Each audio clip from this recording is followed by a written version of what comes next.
بآیاتش ترا کار جزئی نیست کہ از یاسین او آسا بمیری.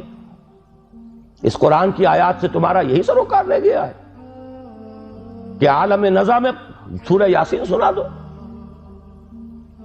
جان آسانی سے نکل جائے، مشکل جو ہے مرحلہ آسان ہو جائے. یہ صرف ایصال ثواب یا حصول ثواب کا ایک آلہ بن گیا. کیا کر رہے ہیں اس قرآن کے ساتھ؟ اس کی قدر و قیمت کا کیا اندازہ ہم نے کیا؟ بہرحال جو بھی ربع صدی لگائی ہے آپ کے شہر لاہور میں، سن 65 میں منتقل ہوا تھا، یہاں 90 آ گیا ہے. اب تو ربع صدی میں تو کوئی کمی نہیں رہی. اور پہلی جو 2 تقریریں کی تھی مسلمانوں پر قرآن مجید کے حقوق، سوچو صدر ایوب کا دور تھا، وہ جشن منایا گیا تھا، 1400 سالہ جشن نزول قرآن. اور وہ بھی اصل میں ایک بڑی یوں سمجھیے کہ ہوشیاری کا کام تھا. بہت قسم کے جشن منتے تھے، جشن مہران، جشن فلاں، رقص و موسیقی. تو انہوں نے سوچا کہ مولویوں کو بھی رشوت کے طور پر ایک جشن دے دو، الاٹ کرو. 1400 سال ہو گئے، لہذا قرآن کو سونے کے تار سے لکھو. ایک تو یہ کام، اور دوسرے یہ کہ قرات کی محفل منعقد کرو. یہ جشن تھا. اس کے حوالے سے میں نے بات کی تھی کہ ہوش میں آؤ، قرآن اس لیے نازل نہیں ہوا. جب یہ موعظہ تھا، جب یہ شفاء لما فی الصدور تھا، جب یہ ھدی للناس تھا، جبکہ یہ موجب رحمت تھا، پورا قرآن بھی لوگوں کے پاس نہیں تھا. کہیں پرزوں پہ لکھی ہوئی صورتیں، کہیں اونٹ کے شانے کی ہڈی پر سکیپولا پر لکھی ہوئی کوئی صورت، شاذ کسی کو کاغذ دستیاب ہوتا تھا.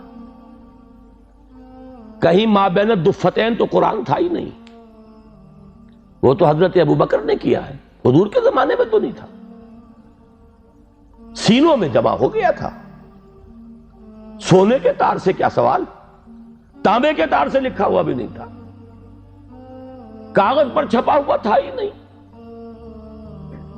لیکن قرآن تھا، سینوں میں تھا. بل هو آیات بینات فی صدور الذین اوتوا العلم، سینوں میں تھا. اس قرآن نے انقلاب برپا کیا. آج ہم 1,000 روپے کا نسخہ جو ہے خرید کر بچیوں کو جہیز میں دیتے ہیں، لیکن یہ کہ وہ قرآن حقیقت میں نہیں ہے. لا یبقى من الاسلام الا اسمہ ولا یبقى من القرآن الا رسمہ، رسم الخط ہے. تو دوڑ پیچھے کی طرف ہے گردش ایام تو، ضرورت ہے لوٹنے کی قرآن کی طرف. اس لوٹنے کے لیے اپنی جگہ پر خود بھی آدمی طے کرے جو کمی ہے. اگر قرآن مجید آپ نے ناظرہ بھی نہیں پڑھا ہے تو شرمائیے نہیں، اس کمی کی تلافی اب کیجئے. اور میں کہا کرتا ہوں کہ حضور کی بسم اللہ ہوئی تھی 40 برس کی عمر میں، جب قرآن کی پہلی آیت نازل ہوئی ہے اور حکم ہوا اقرا. آپ نے یہ کہا تھا ما انا بقاری، میں تو پڑھنے والا نہیں ہوں، پڑھا ہوا نہیں ہوں. 40 برس کی عمر تھی تب قرآن پڑھنا شروع کیا. It's never too late. قرآن پڑھیے، قرآن سمجھیے، قرآن پر عمل کیجئے. اگر اللہ نے آپ کو فہم کی ایک بلند تر سطح پر، ہائر لیول آف کانشسنس پر فائز کیا ہے، اسی لیول کے قرآن کو پڑھیے. یہ ایک قرآن نہیں ہے، اس میں ہزاروں قرآن ہیں. ہر شعور کی سطح کا ایک قرآن اس میں علیحدہ موجود ہے، اور ہر دور کی علمی سطح پر، اس کے افق پر ایک خورشید تازہ کے مانند یہ قرآن طلوع ہوگا. لیکن ضرورت ہے اس میں لگنے کی، کھپنے کی، اس میں ڈوبنے کی، اس میں غوطہ زنی کی. قرآن میں ہو غوطہ زن اے مرد مسلمان. اس سے ذرا آگے بڑھیے. اللہ نے دولت دی ہے، لگائیے اس کام میں. اور اللہ نے اولاد دی ہے جو سب سے بڑا ایسٹ ہے انسان کا، جو اصل صدقہ جاریہ ہے.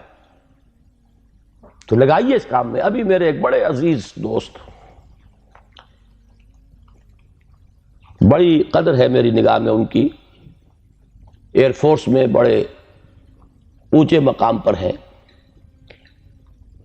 وہ فرما رہے تھے کہ میں نے اپنے بعض عزیزوں سے یہ کہا کہ قرآن کالج میں بچوں کو داخل کرائیں، لیکن معلوم ہوا کہ آپ کے ہاں تو وہ اردو میڈیم ہے. اب اونچی سوسائٹی وہ تو اردو میڈیم میں اپنے بچے کو نہیں بھیجے گی، تو آپ کوشش کریں. میں نے کہا کہ ٹھیک ہے، سوچیں گے اس پر. بات سمجھ لیجئے کہ قرآن کالج آپ کے معاشرے کی ان ضرورتوں کو پورا کرنے کے لیے نہیں ہے. قرآن کالج ان دیوانوں کے لیے ہے جو طے کر لیں کہ ہمارا مطلوب و مقصود دنیا نہیں آخرت.